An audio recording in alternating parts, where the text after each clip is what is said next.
Assalamu alaikum. Malien cɛ n'a muso denmisɛn ani makɔrɔba. N ka foli b'aw bɛɛ lajɛlen aw bɛ yɔrɔ o yɔrɔ. D'accord, donc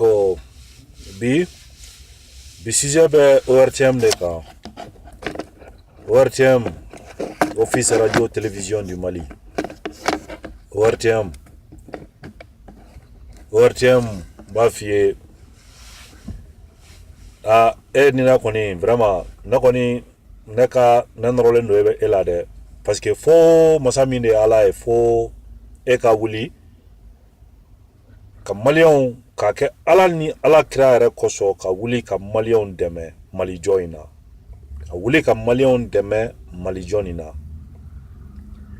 I bɛ wuli cogo di ka maliyɛnw dɛmɛ Malijɔ in na? Yɔrɔ n bɔ n ka video la bɛ ORTM kɔni n b'a mentionné cogoya bɛɛ la, fo n ka jija de cogoya bɛɛ la ORTM ko in. Min b'a ko kunna, min b'a ko kɔnɔ f'an k'a ɲɛdɔn. ORTM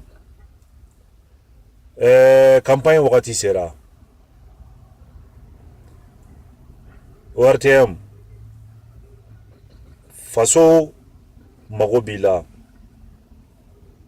ORTM e bɛ se ka faso ni dɛmɛ a ka jɔli la. ORTM a kɛ Ala ni Ala kira kosɔn. ORTM wuli i ka baara min don i bɛ dɔ la, mais dɔ fara a kan halisa. N t'i la gosi la, sanjikɔrɔ wɔsi tɛ dɔn, mais i bilalen don baara minnu na ka taa sira minnu fɛ dugujɔ taabolo la. N bɛ fɛ ka na n da maga o yɔrɔw de la dɔɔnin bi, parce que aw ka koɲa vraiment a ko a bɛ yen kana bɔ mɔgɔw n'u hakili cɛ. An mɔgɔ b'aw la fasojɔ la ka da mun kan, an b'a dɔn tigitigi k'a fɔ ko aw tɛ ministère de la justice ye, aw tɛ contrôle la mɔgɔw nɔfɛ, aw tɛ enquête la mɔgɔw nɔfɛ, mais k'a yira dɔrɔn de passage seulement,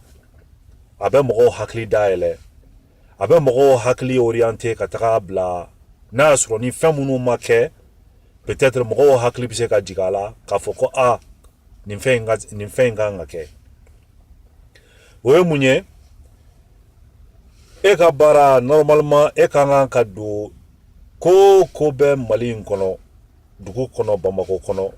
e ka kan ka ye a kɛnɛ kan cogoya dɔ la. A cogoya fɔlɔ ye jumɛn ye? Ni ko kɛra Mali kɔnɔ, normalement Bamako kɔnɔ, i ka kan ka ye a kɛnɛ kan, mais la plupart du temps i tɛ ORTM ye a kɛnɛ kan bada lezi. Kelen filanan, i ka wuli ka se servisiw la, les services minnu bɛ jamana ka baara sigidaw bɛɛ lajɛlen. N m'a fɔ i ka baro la ka taa poyiw kan dɛ, o fana ye kuma wɛrɛ, n'o wagati nana o fana bɛ fɔ, mais au moins ka ci bila ka taa en avance,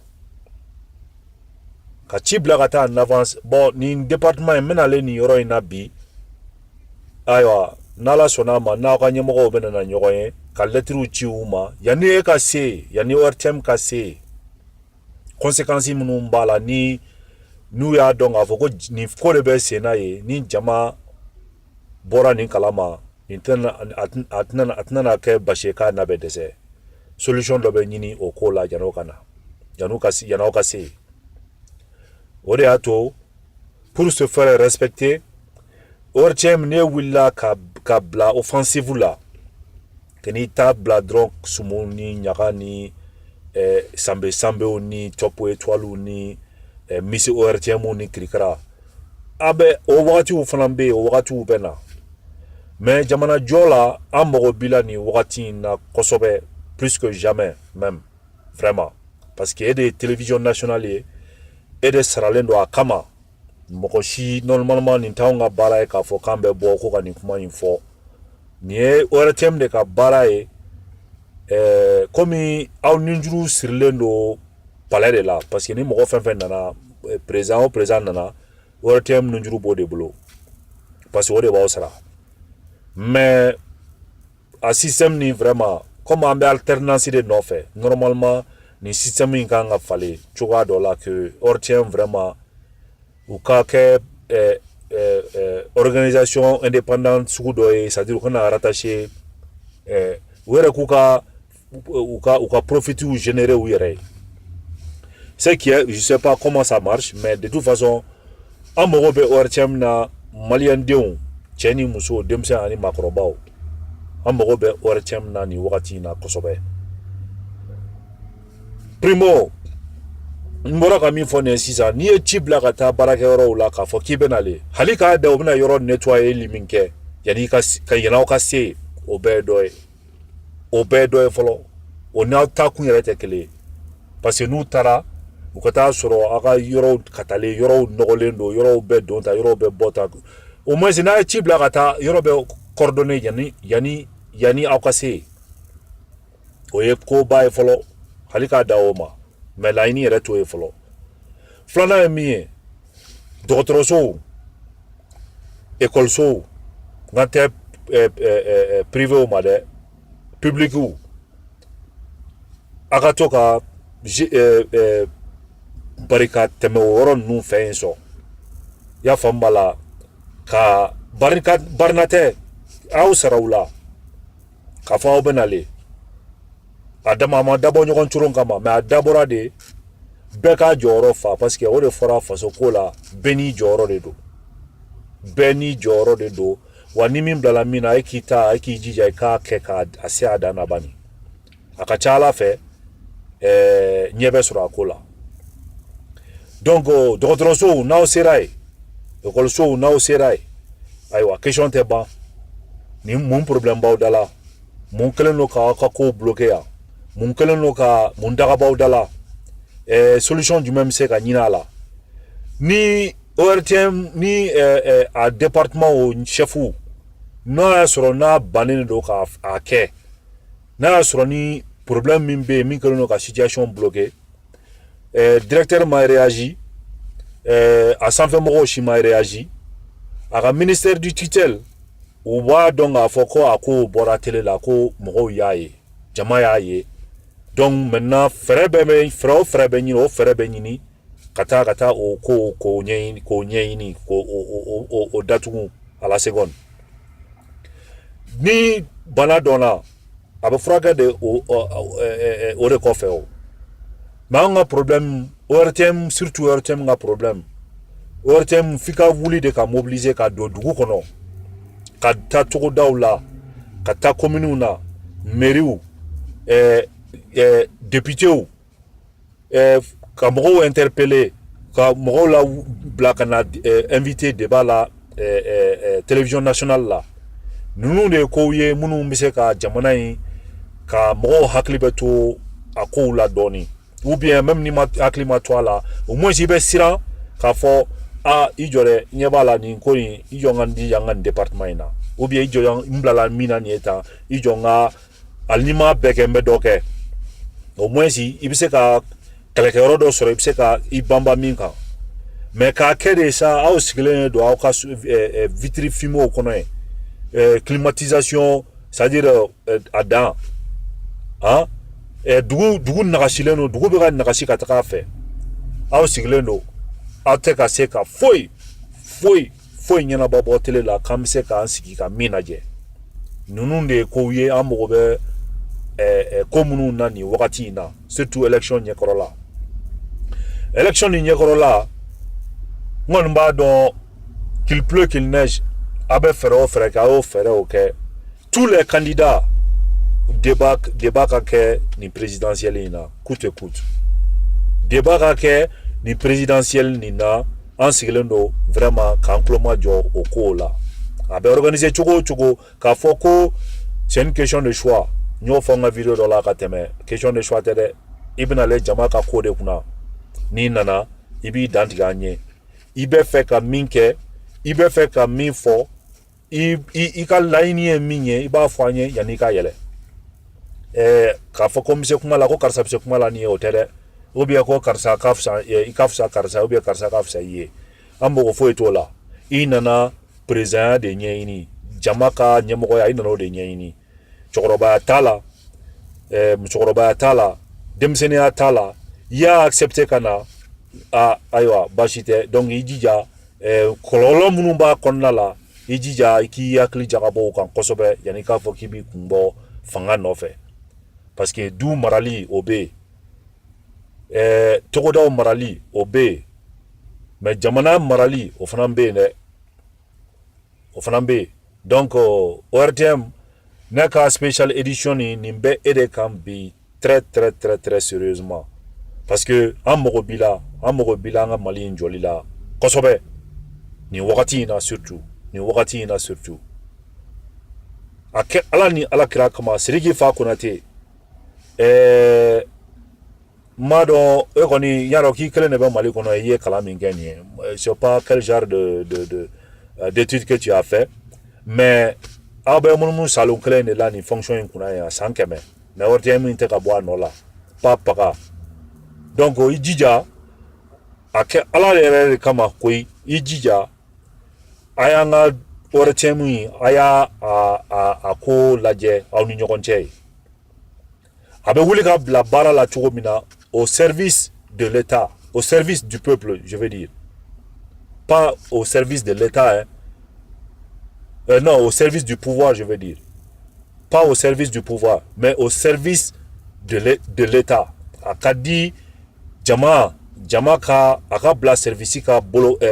service public ka bolo ka comme to mimbala. Akabla olu de ka bolo ka akabo a monopole ka bo au service du pouvoir bolo parce que à chaque fois ni mo fen nana ni fanga inkuna ORTM o de ka siblu folo ko ke ika sunsimbere bon c'est normal le président a fait ni déplacement ni fait nga boala mais kana kere opposition ele ka fo ite fo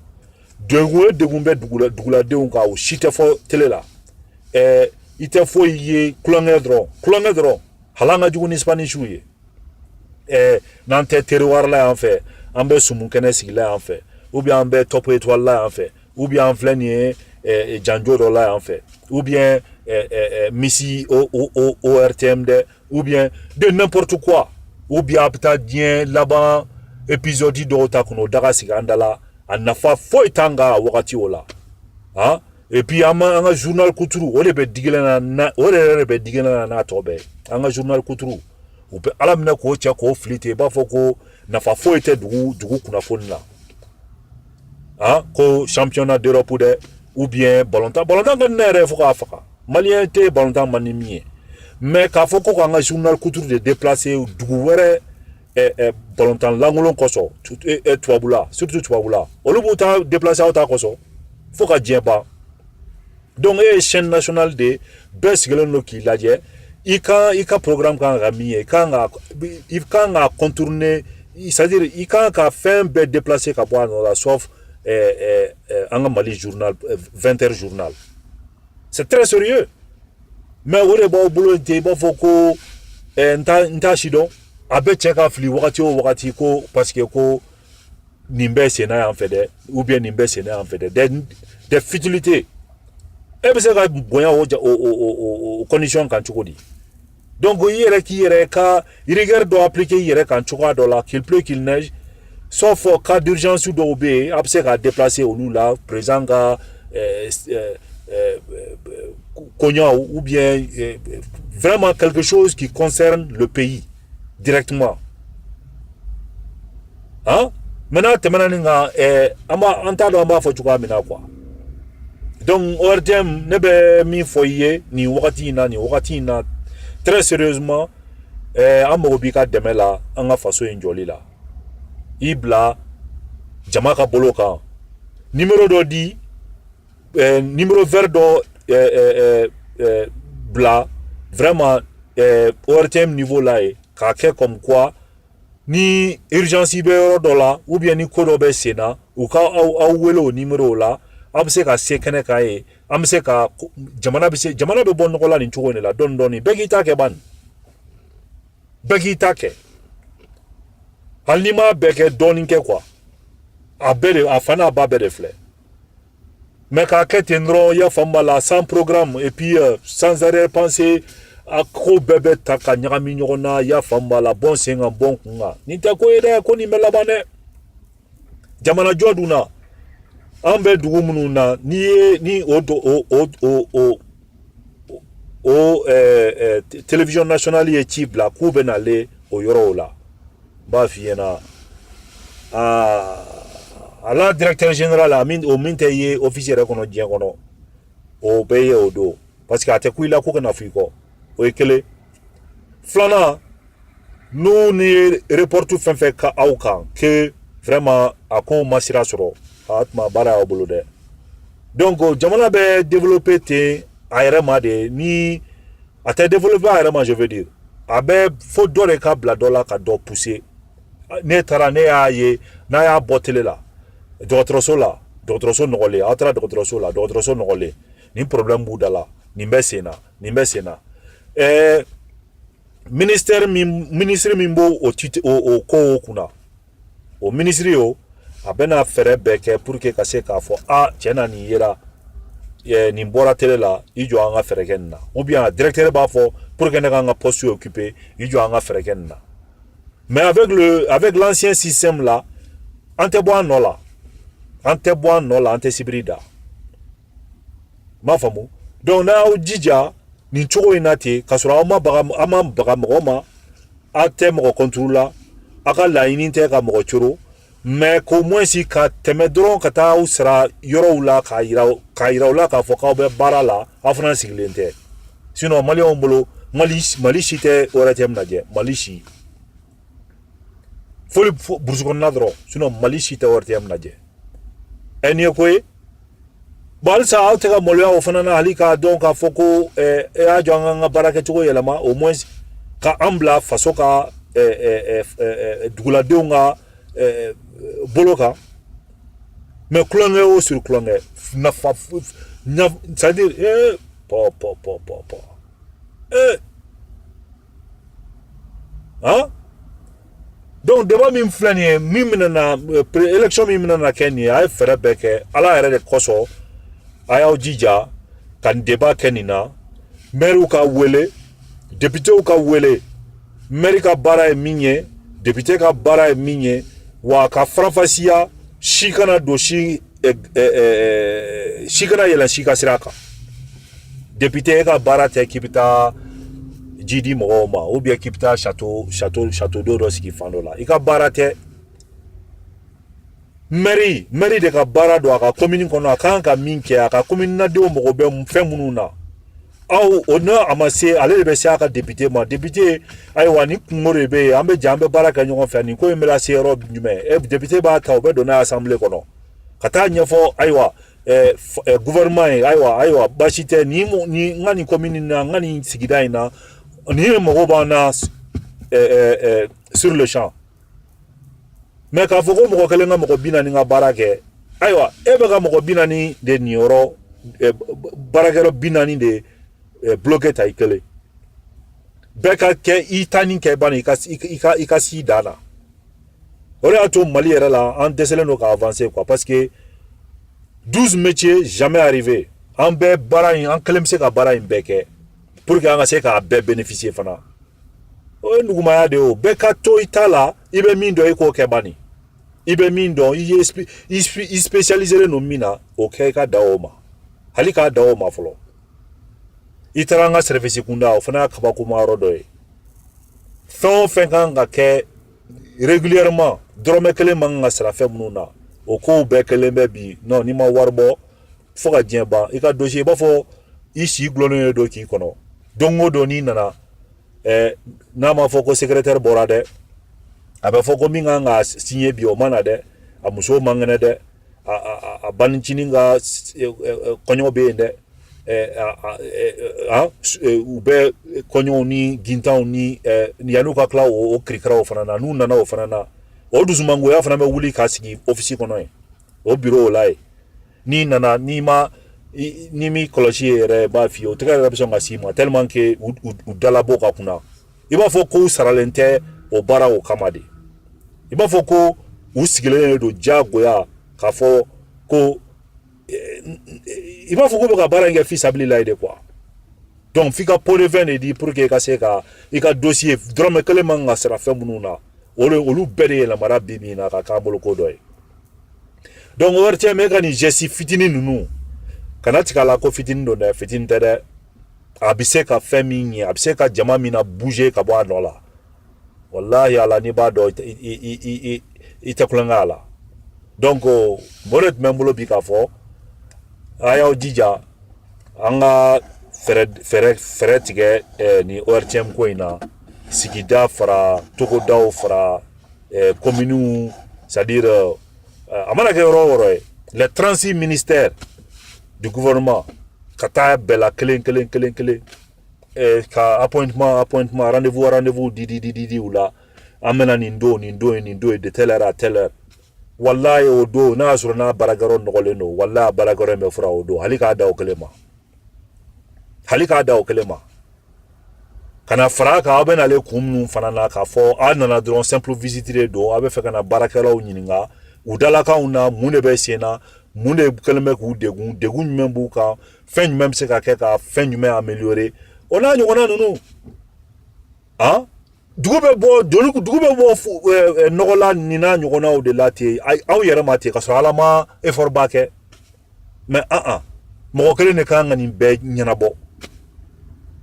donc Mali in bɛ yɔrɔ min na nin ye tan Mali in cilen don po donc fo ka baara in daminɛ de à zéro et puis hali ka baara yɛrɛ ka ɲɛfɔ cogo k'a ɲɛfɔ mɔgɔw ɲɛna baara bɛ kɛ cogoya min na ou bien baara kan ka kɛ cogoya min na n b'a dɔn u b'a dɔn dɛ mais u t'a kɛ de mun na parce que jamana in a b'o cogo de la sɛ tɛ wuli ka bɔ a fan kan PDG ka mɔgɔ foyi t'a la ale bɛna a bɛ don kɔfɛ da fɛ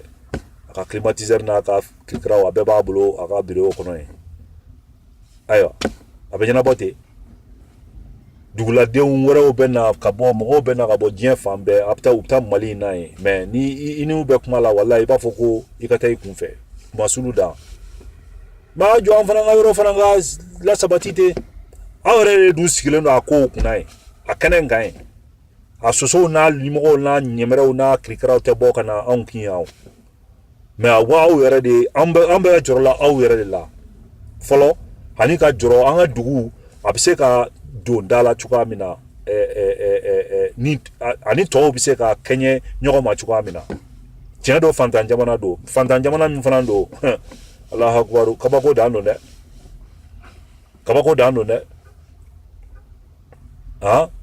d'accord donc o de tun bɛ n bolo bi k'a fɔ spécialement ORTM ye bi an b'a ko bila yan bi fɔlɔ n'Ala sɔnna a ma allez d'accord donc merci bien an na ɲɔgɔn sɔrɔ o la siɲɛ wɛrɛ.